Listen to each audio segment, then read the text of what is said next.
Hello, parents. May I ask you one question?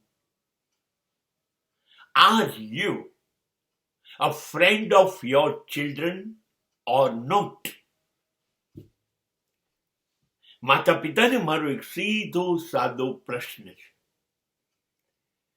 તમે તમારા સંતાનોને શું ગણો છો? તમારા બાળકો, તમારા સંતાન,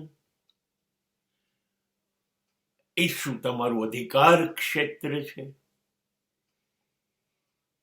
તમે એને માલિક છો કેમ કે તમે જન્મ આપ્યો, માટે તમે એવું માનો છો કે એનો એક એક શ્વાસ તમારો કર્જદાર છે. એની જિંદગીએ એક નાનકડી હલનચલન, એક નાનું પગલું પણ તમારી ઈચ્છાથી દૂર જઈને કે વિરુદ્ધની દિશામાં ના ભરવું જોઈએ, આવું તમે માનો છો?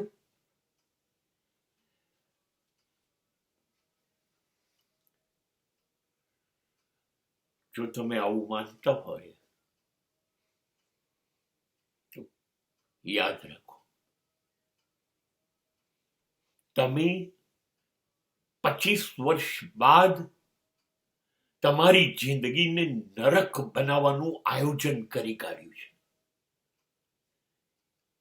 કેમ કે જ્યાં કોઈ કાયદા આવે છે, અધિકાર આવે છે, માલિક અને ગુલામ ના સંબંધ આવે છે, ત્યાં બળવો થાય છે. માણસ માટે સ્વાભાવિક છે એ લાંબો સમય કોઈની ગુલામી સહન નથી કરી શકતો. એવા ઇતિહાસના પુરાવા પણ છે.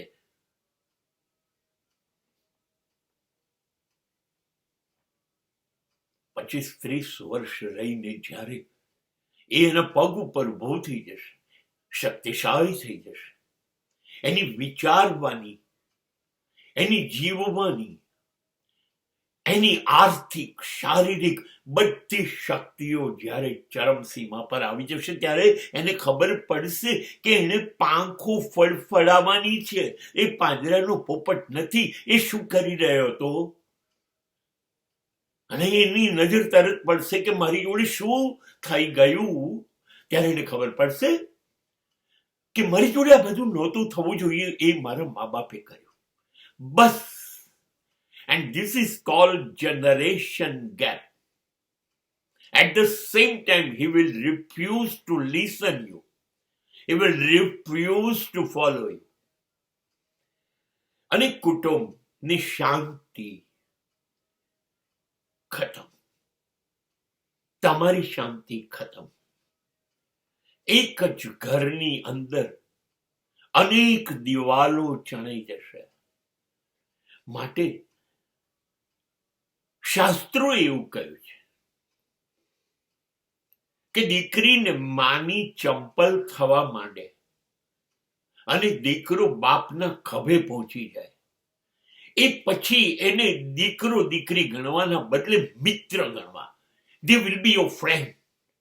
You must create atmosphere of a friendship in the family.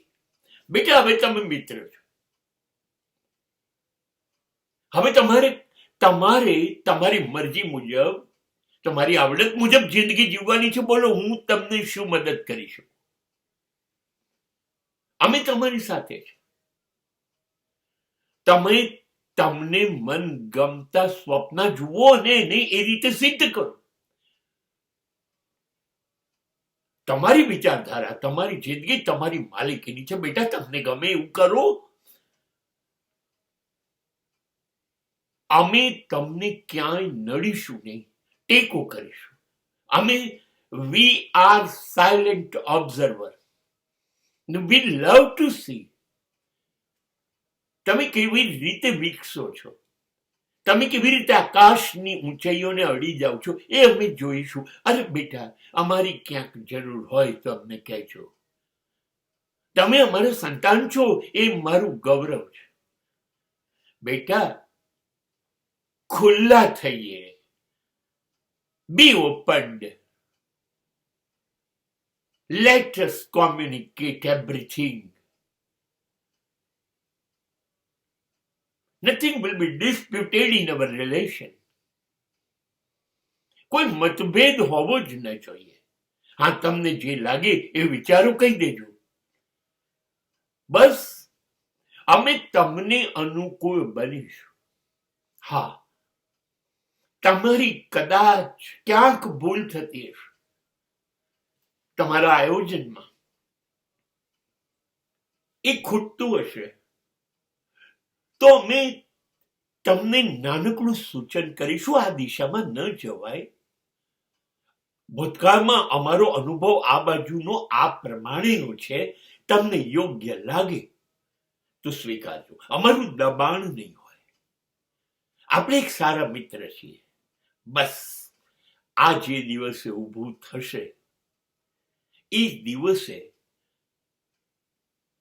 મા બાપ એટલે અમારું ગૌરવ.